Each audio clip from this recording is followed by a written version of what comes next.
Der var engang en pige, som de fleste egentlig godt kunne lide. Men ingen var så glad for hendes bedstemor. En dag skulle hun ned i Brugsen og købe noget ind for hendes bedstemor. Inden hun gik hjemmefra, tog hun den røde hættetrøje på, som hun havde fået sin bedstemor.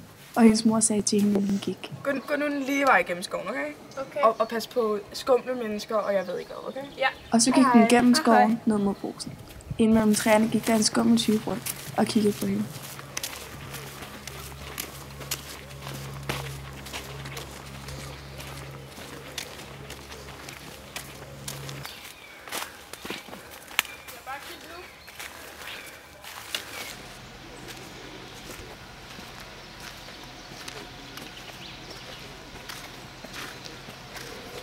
Pigen med den røde hættetrøje holdt et fast blik på fyren hen ved træerne.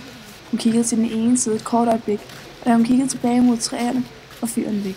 Hun kunne mærke, at angsten bredte sig i sin krop. Pigen med den røde hættetrøje så sig lidt rundt og blev enig med sig selv om, at han sikkert ikke var så skummel igen. Hun vendte hovedet for at fortsætte ned mod Brugsen, men til stor overraskelse stod fyren forfærdelig foran hende. Jeg laver sådan en sød lille tøs alene herude i skoven. Man ved aldrig, for nogle typer, man kommer med herude. Væk med dig, mand! Hvad fanden tror du laver? Jeg kommer godt her stille og roligt, så nu skal du rundt ind i skoven som en anden idiot, som en anden tosse. Jeg har fandme lov til at gå min tur selv. Slap nu af, mand. Tag en smøg. Jeg fandme ikke have nogen af dine smøger, mand. Gå bare min tur selv.